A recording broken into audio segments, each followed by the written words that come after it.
Thank you, dear heart, and welcome everybody.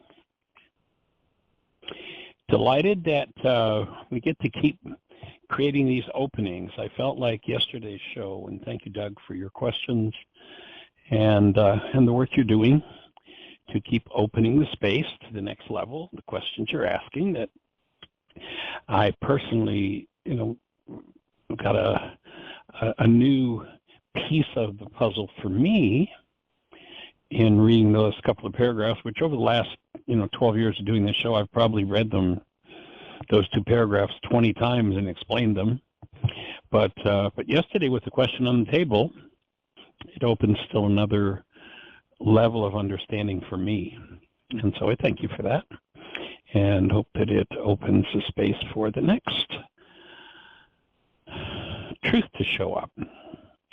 And when we're talking about truth, most people in our culture, by the simple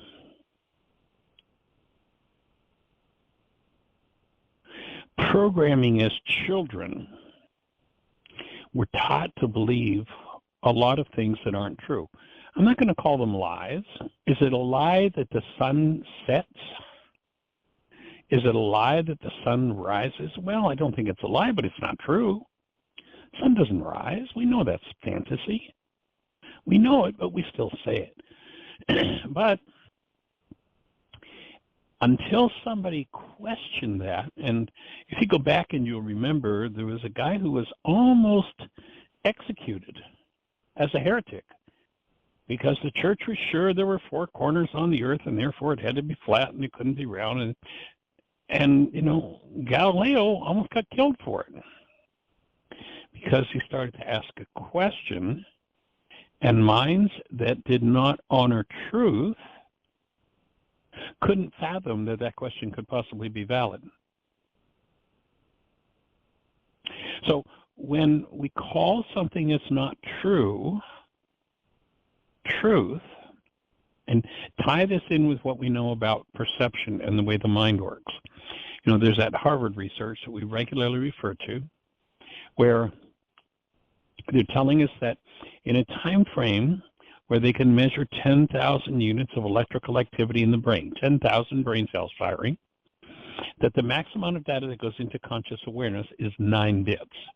Tiny, tiny, tiny bit. It's all there's room for. And if I allow that tiny 9-bit space to be filled with something that, again, well, not necessarily a lie, isn't true, but I call whatever it is, i.e. the sun rises, I call that truth. When I call the lie truth, then that 9-bit space being filled with my lie blocks out any other possible awareness. So we call that living in block.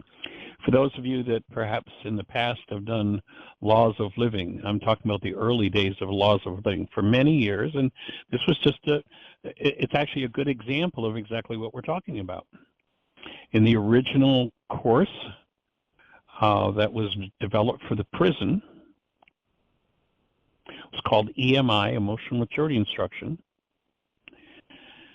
There was no conversation about blockage of truth. The conversation was about blockage of personal error. That was something that Dan McDougald, my partner who helped develop that course, the ultimate laws of living course we developed, came to the program with blockage of truth, blockage of personal error. And it wasn't till probably, 15 years. Maybe some of you were even at the intensive where that was just like a major revelation for me. It's like, no. The problem isn't blockage of truth, going back to the old brain cells. The problem isn't blockage of personal error.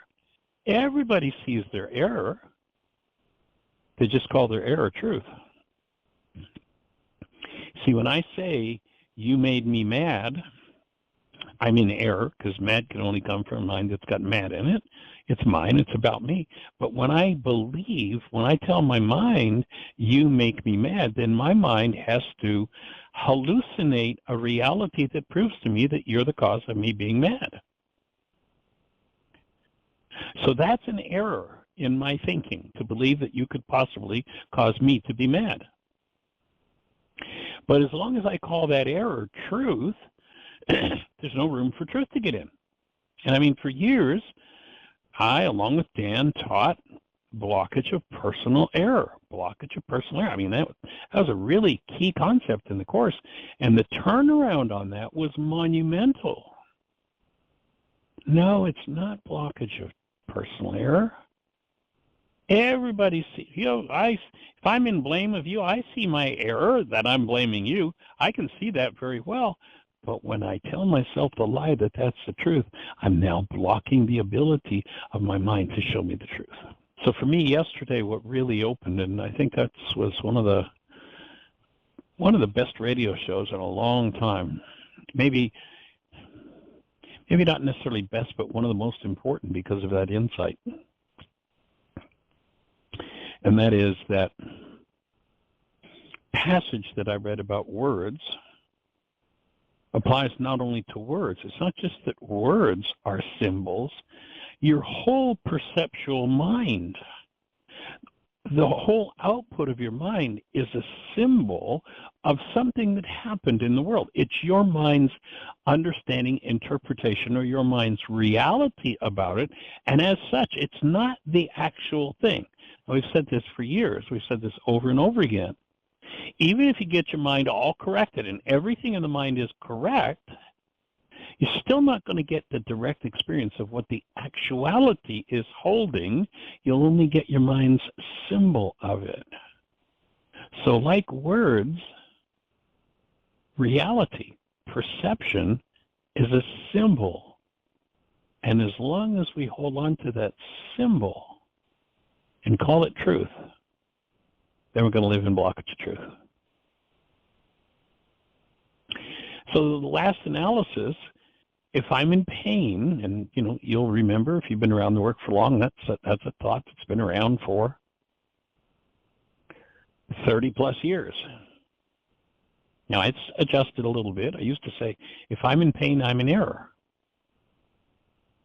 which is true, but it tends to, the ability of most people to accept that they're in error is a challenge. But if I'm in pain, and this is another piece that turned around through experience in teaching, of course, laws of living. If I'm in pain, my thinking is in error. You'll notice the new worksheet has that statement in it, not I'm in error. If you go back, I don't even know when we changed that, probably 15 years ago. If you go back to a worksheet prior to 15 years ago, you'll see that little box that has a statement on it says, if I'm in pain, I'm in error.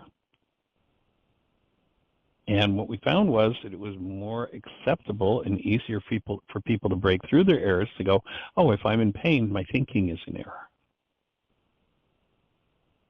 All pain, all trauma, all lack, all loss, all upset, all disturbance is a result of your mind presenting you a symbol of what's actually true in the world. Once you realize that, then you realize that if you're in pain, there's something that needs to be done. What was that passage we read yesterday? You go back to the world that rules, that's the world of words, and you use the words of that world a while, but be you not deceived by them as well. They stand for nothing. This is where the opening for the healing of blockage of truth happens. They stand for, in your practicing, it says this, they stand for nothing, and it is that thought in your practicing that will release you from the lie.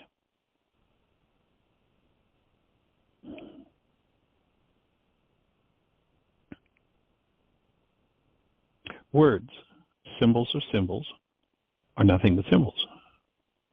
Perception itself, reality, the realities output from your mind stand in the same place. Symbols of symbols twice removed from the truth.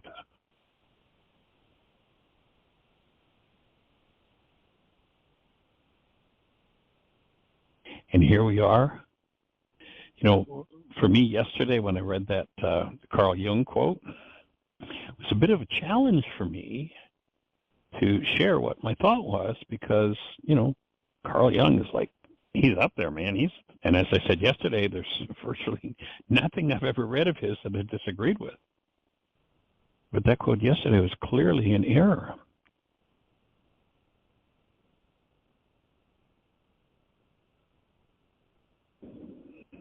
And to be able to acknowledge that instead of just buy what he offered. And I'm saying this, you know, kind of as a reflection of my own process, and invite you to, each of you to realize you have to go through the same process. You know, maybe tomorrow it will be me saying something. You'll go, that doesn't really fit. Ask the question. Question everything from everybody. There is no authority that, if they're using words, can tell you the truth. Words do have a use, and their use is to offer instructions on how to use the tools to produce the experience that the Course is about producing.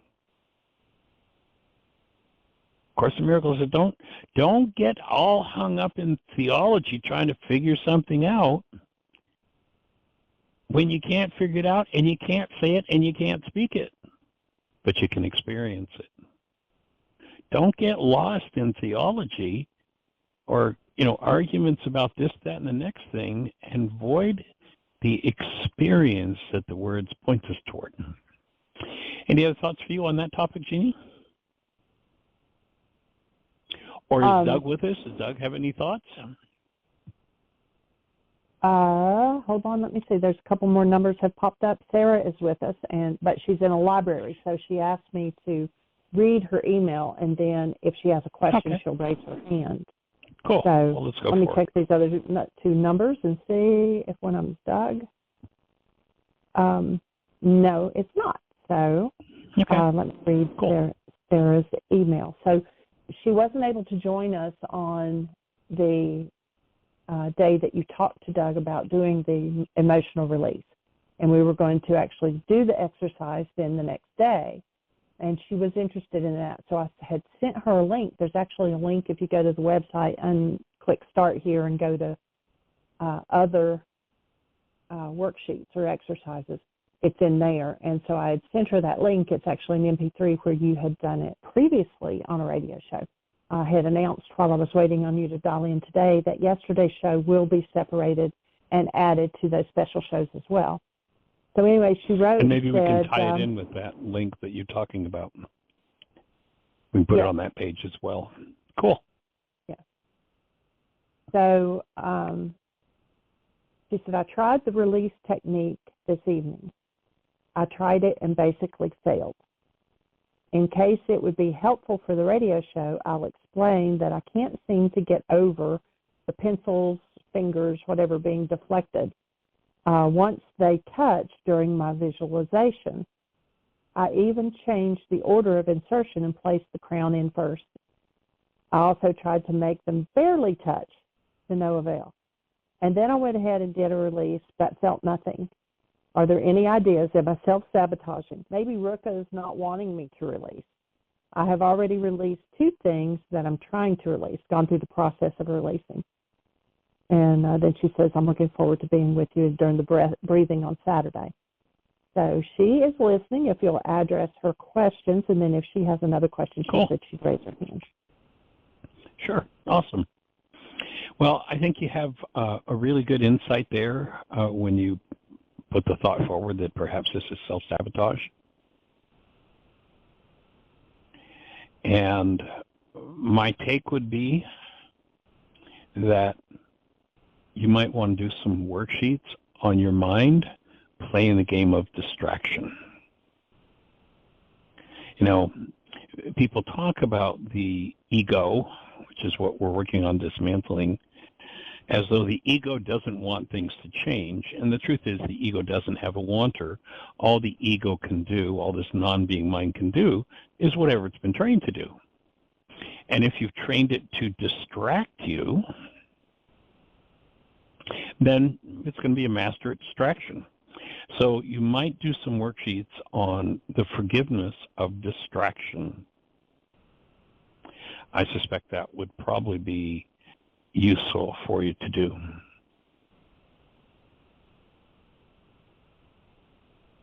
And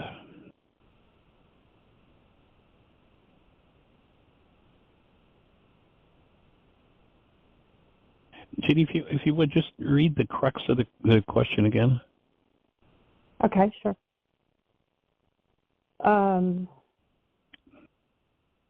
When you tell people to put like the beam of light through the forehead and through the crown, and where they meet is the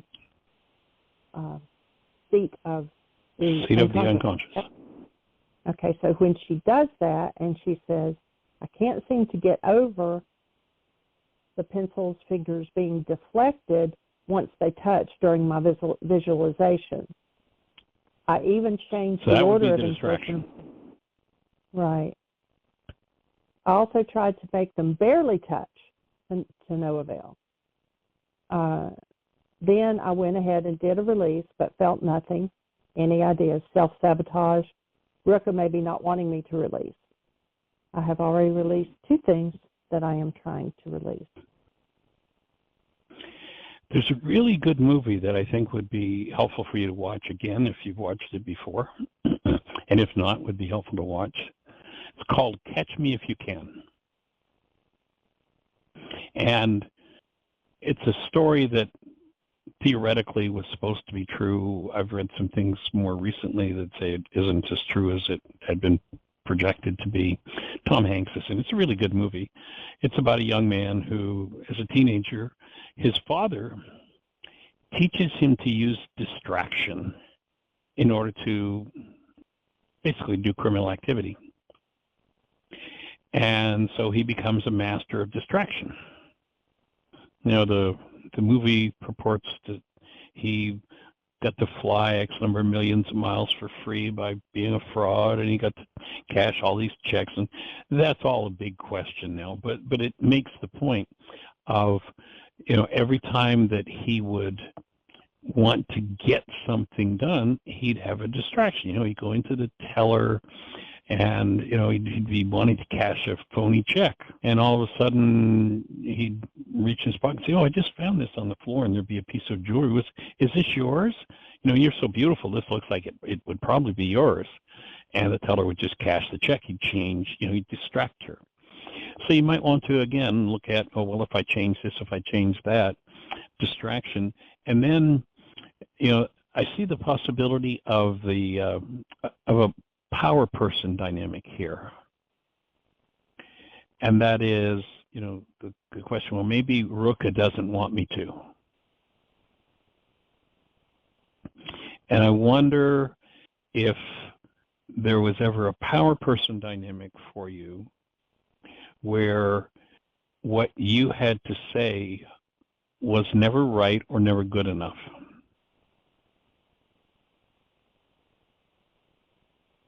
And therefore questioned.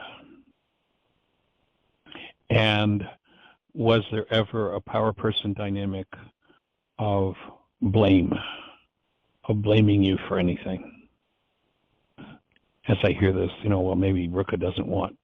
It's like, Ruka, you know, there's an originative faculty of the mind, of actually, it's designed to be the original faculty of being. We can originate things as human beings that no other creature on earth has ever been able to do. So we have this ability to originate, and then there's this ability in our minds, once we come up with something, to execute, to carry out whatever that is. And you've originated the willingness to let go of this particular attachment. And then there's Well, maybe this power that is there to do one thing and one thing only. The originative faculty is one thing. Then there's what we call the executive faculty, the part of us that executes. Ruka the Kudsha will originate nothing for you. Ruka the Kudsha will execute whatever you ask for. If you want to be taught the truth and you ask Ruka, Ruka will offer it to you. If you want to hold on to something because, well, I have a belief that I might need this rage or this fear or whatever it is at some point in the future, with my words I can say, oh, I want to have this removed. But if in my heart of hearts I feel like, well, I need this to protect myself, then even when I say I want that to be removed, it's not going to be removed. So that feminine elemental force in us that in Aramaic was called Ruka de Kuja is not going to originate for us, is not going to interfere. The direction was simple: ask and receive, seek and find. That's all. Not ask and then check it out and see if that power is willing to offer it to you. There's no ability in that power to originate for you. That's totally yours. And perhaps there's been a power person dynamic and some learning of how well somebody else is responsible for this. So I just invite you to look at those things, probably a couple of worksheets in there, and step back in. And if you weren't on yesterday's show, then you might want to listen. We did a more detailed walking through it, and go for it. Pardon me, we did have the conversation. You said you were on yesterday's show. I was thinking of the day before, but yeah. So anyway, they're my thoughts, and if you have any other questions, then push one and let's chat about it. Maybe you can step out of the library. That actually made me think of, I don't remember if it was last night or night before, we were watching a video, and they were blaming God. I think it was on AGT, and the person who was performing had gotten cancer and was missing a leg, and he was just a young kid. And one of the judges made a statement to one of the other judges about, I don't remember why would God let that happen to him? He seems like such a good kid or something. So that's what clicked in my mind when I read, that maybe Ruka did it. It's always easy to think that God stopped us or whatever. Yeah, well, it's a big, it's a really big thing in the culture. It's a big thing in churchianity. Oftentimes you'll hear preachers, well, it's God's will. Well, my offering is God's will is that your will be done. And if you will something, if you bring something into expression, it's going to come into expression, and the Creator is not going to interfere. But once again, the Creator originates a life and offers free will. If people choose to move into drama, trauma, pain, disease, and suffering, it's not that it's God's will in the sense that God has willed it. It's God's will in that God's will is your will be done. So if you will suffering, then God's not going to interfere. It's not that the Creator's responsible for it. We do this to ourselves. If I choose to engage in some form of hostility or fear or disease energies, then I introduce a disease energy to my tissue structure. When the disease becomes fully manifest physically, so many people will stand around and go, oh, why would God let such a terrible thing happen to you? Well, no, God gave you free will. God didn't make a terrible thing happen to you. We do that to ourselves. It's time for this blaming of, that's the original, go all the way back into the Garden of Eden. What was the first blame game? Adam talks to God and says, God, that woman you gave me, it's your fault. You gave me, it's her fault. It's not me. And that still goes on. And I think it really separates people deeply from the truth to hold that belief that God has chosen to allow something. I remember listening to a guy named Dawkins, who's a highly intellectual atheist. And part of his rationale, and it was like, I'd love to call and have a, this guy debates all kinds. I'd love to call and have a debate with this guy because he is so far out of line. He's supposedly a scientist, and he can't comprehend that we engage in energetic patterns that create trauma in us, that it's all that the Creator allowed it to happen. It's like, man, you are no scientist if you're holding to that belief. And he went through, I listened to one of his YouTube things, and he went through this whole litany of how could God create a world where? Well, yeah, one of them I remember was he talked about how in some third world countries parasites get into the eyes and the child's eyes, pretty disgusting, but a child's eyes literally are eaten by parasites. It's like, how could the Creator allow that? It's like, Creator didn't allow that. That's silliness. It's like that's about one of the silliest scientific ideas that anybody ever thought of. There are certain energetic patterns that you need to have in order for your physiology to be healthy. There are certain ways you have to handle your land and grow your food if your food is going to supply you with nutrients and keep you healthy.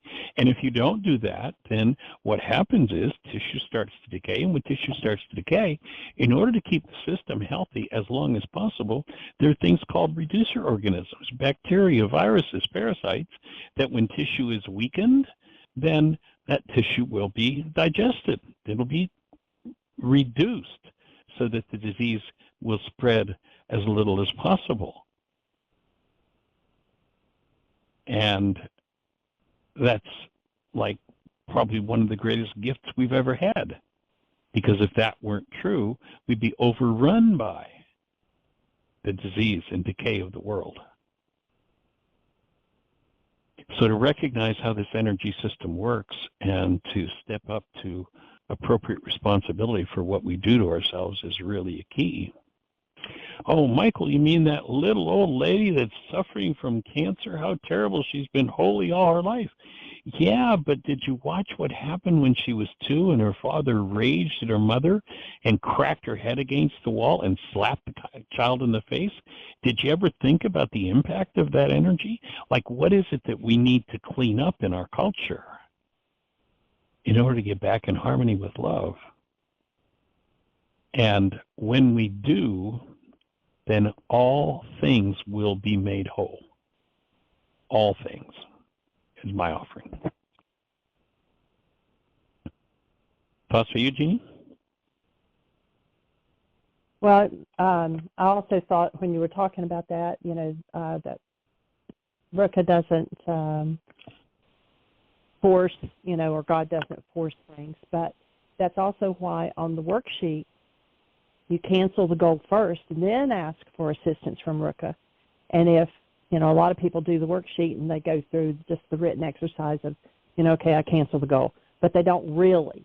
And if they're not really willing to cancel the goal and let go of it first, then when you ask for assistance from Ruka, Ruka's going to say, well, okay, you want to hang on to it.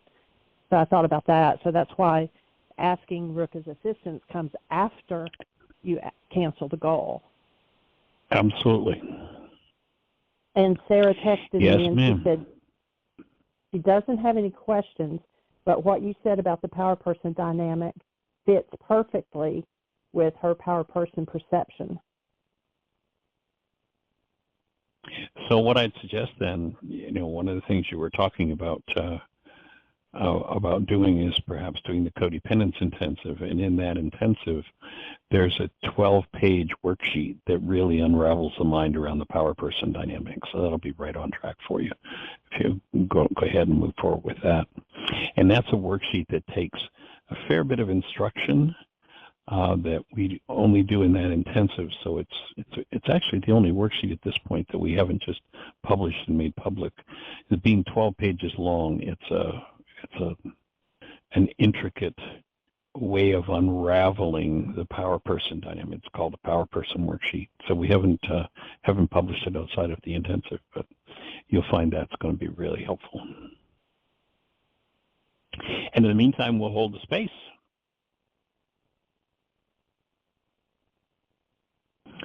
And we're about at the halfway point, sweetie. And so if anyone has a thought or a question, our call-in number is 563-999-3581. If you're listening to the show on one of those stations where we can't see you in our control panel, if you call that number, you're listening to the show directly. And then if you push 1, that raises a hand in the control panel, and Jean will introduce you by your area code if you have a question or a thought for us. So if you're out there in listener land, push 1. Let's have a conversation. Is all this making sense? Questions, thoughts, answers, ideas? And he may not be in a place where he could raise his hand, but yesterday, I think it was yesterday, Joe was on the show and he raised his hand, but then he dropped off later in the show, so I'm assuming he had to go. But he's with us today. So, Joe, yes, he just raised his hand. I put you on the spot. Welcome, Sweet. Joe. And I just realized I was supposed to call Michael back after a chiropractor appointment, and I missed it. So remind me after the show if you would to call him. Michael. Hey there, young man. How do you be? Outstanding. I'll get better. You know, it's not easy. Outstanding in your field? Outstanding in the one on the field. left side of your house or the one on the right side of the house? You know, how many times we got to go over this with you, Mr. Rice? Or, excuse me, I'm sorry. I don't know. What do you think? Well, 100. What is it? 7 times 70? I don't know. You know, let's get biblical. Why not? Come on. 77. Stay with me though. Times 70. Okay, I'm with you. Is that what it is? Go for it. I know. Okay, good. Which well, field? A couple things anyway. Stay with me. Stay with me. Okay, here we go. We're moving. I'm very curious about my father's transitioning. Literally, he is transitioning because he's got this tremendous, it's about the size of a tennis ball now on the side of his head, lymphoma. He does not want to correct it or remove it. He doesn't want to go. He doesn't want to go anywhere. He doesn't want to do anything. You know, he goes to church, you know, Catholic, you know, hoorah, fantastic. Go to church every day, back home. That's it. And I guess the purpose of this area, that tomorrow we're getting together with lunch, and we're going over to visit a friend, Ivan, who is a former deacon in the Catholic Church that Dad goes to. And I guess my question is, I want to address this situation of transition. It's this kind of thing where we're going to have lunch. Okay, we've eaten lunch, and then my vision is simply, okay, Dad, you know, you're not getting busy living. You really don't. You're getting busy dying, and it's you know, how do you say that? I guess is my question. You know, it's like, Dad, you really. There's a couple times like last Friday I was over there, and he becomes so sweet. I mean, this different. He was a guy who was raised by a man who said to me and my little brother, who were 2 years younger than me, when we were, you know, maybe 7, 8 years old, whatever it was. His father said to my brother and I, we don't hug in this family. Men, we don't hug. And then a few months ago, anyway, he had also shared with me that there was 4 boys and 5 girls. And the boys were just, you know, when they got out of line, they were beat. They were beaten. You know, they were roughed up, whatever. Yep. And the girls weren't. So there's this big macho Philadelphia, Pennsylvania, and I do mean to say that too. And I'd be curious if anybody but comes on and says sarcasm in the city is big time. City sarcasm, and especially from my experience, Philadelphia, it's like all my cousins, all my uncles, all this sarcasm, like, oh, please. There's no fruit in this at all. Yeah, it's just a form of rage. And it's not funny. If that's all you got in terms of humor, then, you know, okay, that's all you got. Sure. But and notice you've done the work. You've done the work to build the brain cells to recognize it for what it is. But that's not a common thing. And you've chosen to give it up. Yeah, it's just I guess my question, Michael and Jeannie, and Jeannie is, I just want to be, this Friday, tomorrow, I want to sit there across from him or next to him and say, Dad, you're giving up. You want to go. Or do you wake up every morning wishing you weren't here? Or something to that effect. Because I just feel like with Ivan there, Ivan's a trained therapist, so forth, has done a lot of work in that area. So, and I've talked to Ivan about it as well, saying, hey, I've told Ivan exactly that, hey, he's transitioning. And the reason I say it, Michael, is because there's points when I've been with him, certainly last Friday was one, he gets extreme where I'm like, I feel like he's channeling. He says to me last Friday, he goes, well, Joe, it's really good that you're learning about yourself. You understand your own, makeup. And I look at him and I'm like, who is this guy? Wow. Like, Dad, I've been doing this for 20 some years. Yeah. And over that period of time, I've reached out several different ways, and it's always the same thing where, well, you should come back to the church, let's all go get in the barn here. And so anyway, just curious. Well, one of the thoughts that comes, one of the thoughts, tell me about this fellow that's going to be with you. He's what kind of a therapist? Oh, I don't know in terms of his discipline. He was a deacon at the Catholic Church. My dad has met with him before as far as I know, in relationship to him being a therapist, that, he talked to him about the way he was feeling. And for the three of us to get together, I'm looking forward to it, but I want to surface the issue of transitioning.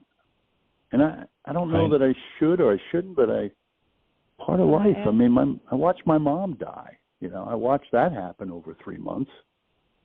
And that's what he's doing. It's just the same kind of thing. Right. Jeannie, you had a thought? Yeah. When I did some work around Dad leaving, and then we did a breath workshop, and I breathed during the breath workshop. And I actually, and I didn't do it on purpose, it just happened, but it was like I was connected to Dad, and I told him it was okay for him to leave. And that was the first time that I had really been able to say go, and I told him in the, breath work when I was talking to him mentally or whatever, Dad, you've struggled long enough, it's okay. You can just go. And then when we visited Dad later, it wasn't but like 30, 40 minutes until he did leave. And so I think a big part of it was holding on to him myself, whether he realized that or not, but being able to let go myself and tell him, hey, it's okay to go. So I don't know if you could bring it up in a way, either do a breath session and try to tap into that, or when you're meeting with him, just, kindly say, Dad, if you're choosing to go ahead and leave, I would prefer you to get well and stay here, but if you're choosing to leave, then I support you in that, and I let go. And that might be just enough for him to accept it and let go. Yeah, I think that's what I'm going to say. Something, like, hey, if you want to go, you've got. I find it interesting that permission seems to be important to me as well. That, you have permission to be you. So and so doesn't like you, but you're still Joe, so it's okay. You just be you. Oh, okay. So this aspect of saying, Dad, here, I'm giving you permission. So is Ivan. We're all giving you permission. If you want to go, it's okay. And I think the other thing that comes up for me too is this aspect of permission along with the acceptance of the outcome is, let's make it a reality. I mean, let's transition from this. Mike was just talking about the atheist point of view or these other points of views. Dad, where you're going, or what this notion of going, there's nothing, nobody's got anything, nobody comes back from a near-death experience and says, oh shit, I don't want to go there. They all come back with the same, it's wonderful, so go. I don't know. One of the thoughts that keeps coming to mind is that perhaps there's a priest in his church that he's got a relationship with, and that you might invite that priest to join you as well. And that might be somebody that can help to hold the space and for Dad to feel safe and bounce off of, to really open that conversation. And for you to give him the permission, just to... Yeah. I really think it's just... and that's what I'm hoping with Ivan. He was, like I said, a deacon. I don't know what that means specifically, but certainly and he's my dad's a very... enjoys teaching. He teaches catechism. He's done that for years, and he loves the whole aspects of that, and the Trinity and that type of thing and so forth. And okay, great. And the same thing with Ivan. He's got a class that he does online, and so there's a real bond there between the two of them. And then certainly they're he's my father, but as far as friends goes, Ivan is like one of Dad's friends. So I think it'll be a safe place. So you've told Ivan that this is a conversation you'd like him to be there to help facilitate and support? Yep. Yeah, that's the measure for tomorrow, is that I'll pick Dad up. We're gonna go to church. After church, we're driving to pick up the sandwiches and stop into Ivan's and eat lunch, and then see how it unfolds. But Well, we'll be holding the space. Okay. Well, the other reason I called was I can't say enough how many times, we talked about 70 times 70 or whatever the number is, but the forgiveness process, I was raised in a very competitive environment, both with my family as well as socially and the community and so forth. And I can't tell you enough whereby more than enough worksheets around setting up the idea that somebody, doesn't matter who it is, you, Gene, whoever, oh, you think you're better than me, or something to that effect. I'm right, you're wrong. That's another big one for me in terms of, or they're going to get the best of me. What? I mean, it's just. How about a mind shift? I don't see it ever. Yeah, what you got? It's safe and healing. It's safe and healing, and I absolutely appreciate it, comma, as well as enjoy it, comma, when people get the better of me.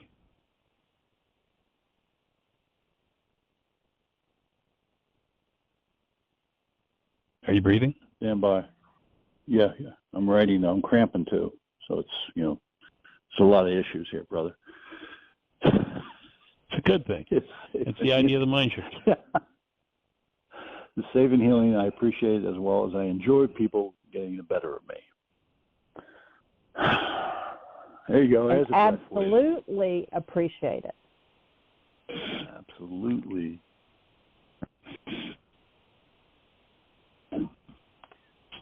Yeah. Oh, I heard good news about I know I'm kind of rambling here. I'm sorry. I know I'm on the radio show, but you guys didn't introduce me properly. Well, okay. Well, you know what came up was the Creeper Trail. right? Isn't that up by you? It is, yep. Yes. Yeah, I invited you to come do that a Okay. while back. I know. Well, see, why you got to put the pressure on me? Well, what's up with that? Come on, Rice. I'm talking to you. What? We got to pick a day. We got to do this. Michael, you're silent. I'm game. I put the invitation out, so when you're ready, let's check it out and go for it. From what I understand, though, it's not just we're talking gravel. We're going over dirt. Well, they take you to a it's place actually a really nice compact trail, and you can either bring your own bike or you can rent a bike from them, and they take you to the top in a van with your bike, and then you just ride coming back down, and half the time you're not pedaling, you're hitting your brakes. That's what I heard. Yeah, this guy this morning I was talking to. Actually, so yeah, got to try and fit that in somewhere. Make that happen. Come up there and go for it. How far away from your place is it? It's about 30 minutes. Okay. All right, that's all I had for today. Cool. Well, it'd be cool to have you guys come up and hang out a little bit. Yeah. What else? Anything else? I'm complete. I'm complete. I love you guys. Thank you. Okay, appreciate you too, my Here's friend. you. Look forward to going and doing that bike thing. Okay. All right, blessings. Bye-bye. Blessings. And we have another hand up, and I believe this Awesome. is Red 517. You're on the air. Well, hi, Jeannie and Michael. How is everybody? Hey, we're rocking. How about you, young man? Doing well. Just enjoying the program, sitting here and working. I thought, you know what? You just came into my awareness at about 1:02, and I thought, well, I think I'll tune into the program. And I tuned in, and it's been enjoyable.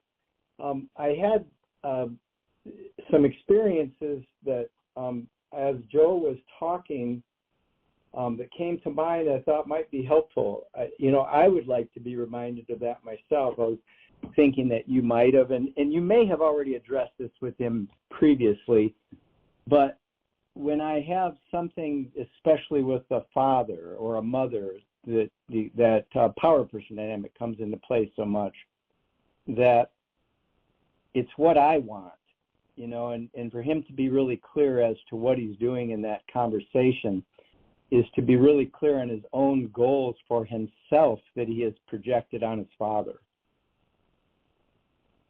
And again, you may have already had a discussion about that without my knowing it or about being privy to it, but it might look like, well, I want him to be alive, and I want him to address this growth or whatever's happening in his head, and I want him to do it differently, and then he is. And I think those can get in the way of him really being present for his father if that's his desire and their relationship based in love. I'm with you. Cool. That was what I wanted to share. There's so much projection to be dealt with throughout our whole world, for sure. My goodness. I mean, me bringing this up, tuning into the program, is going to be also on some level in awareness for my own process. So it's always fun, and it isn't always fun, but it's definitely interesting. It's always interesting is what I really wanted to say, and enticing. But being aware of what I want for anything in any given moment helps me see what I might be doing with the information that I'm experiencing in relationship to, and whether it be with, especially I know when my mother was dying, there was all kinds of things that I wanted. And it was a constant process for me to really tap into my goals and cancel them and then restructure them from a place of being love. and I almost always came back to what was best for her. What did she really want? Regardless of what I wanted, it fell away. And once I let it fall away, I was there, I think, to the best of my ability as a compassionate son, saying, Mom, what do you want? What's best for you? And it allowed me to really see more and be there with her as she transitioned. And sometimes I just, had to just step up and say, Mom, I know, you want to go home, but you've had 2 brain bleeds now, and your physical body is not, you're not able to move very much. And at one point in the conversation there the day before she died, and speaking on the permission part, I just told her, I said, Mom, I said, I had promised you that you could go home, and we tried that and it didn't work. And now you're back in the hospital with another brain bleed. And Mom, based on what's happening, you won't be going home.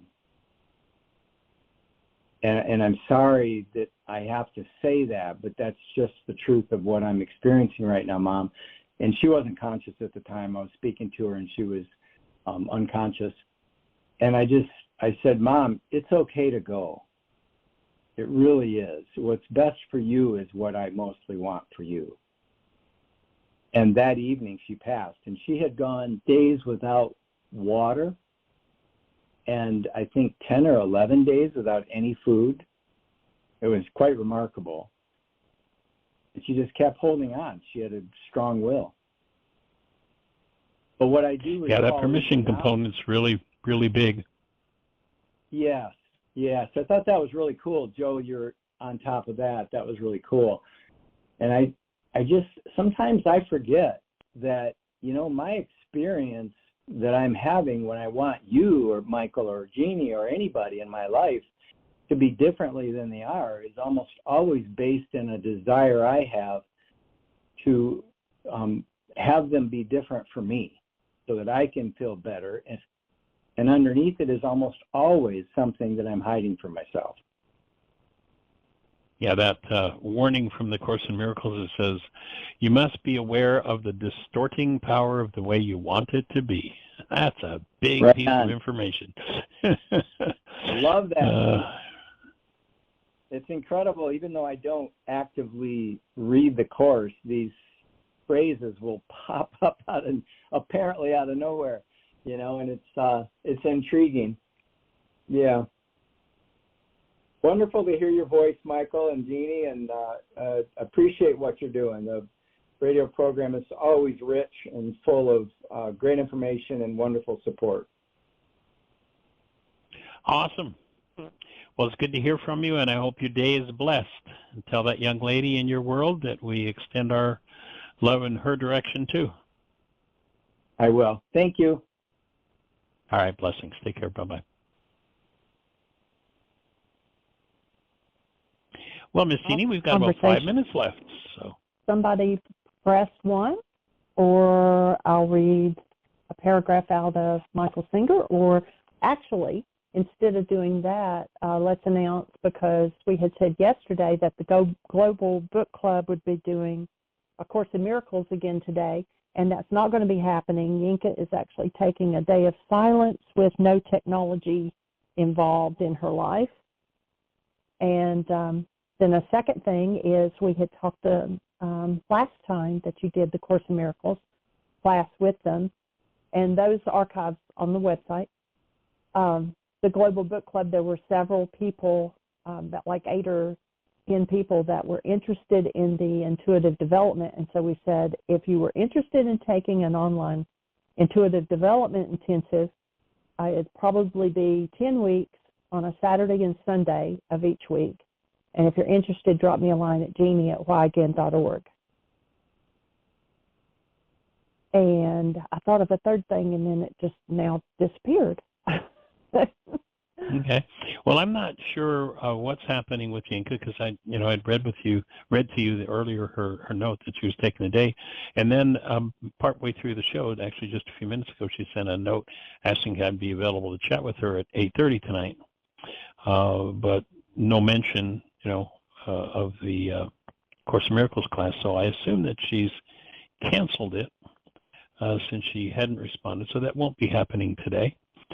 And or if it does, we'll just have to announce it and share the archive with people, and we'll see what unfolds there. But yes, it looks like I've had a few other people who've been talking about, yeah, I'd like to do that intuitive development. And basically, the intuitive development intensive is one. We'll do the forgiveness process. We'll do why is this happening to me again, and then the rest of the intensive is totally focused on getting feedback on getting information without the use of the senses. So developing the higher faculties energetically to be able to communicate with and comprehend and generate accurate constructs about what's going on without taste, touch, smell, hearing, and sight. So it's a pretty powerful space to open up. And if you're interested in doing that, then as Jeannie says, drop her a note, JEANIE@WHYagain.org, and let us know. You need a phone number and a name, and we'll keep you posted on how that's coming together. So in the meantime, I'm going to just invite everybody to create the best year yet of your eternal life. It's an awesome gift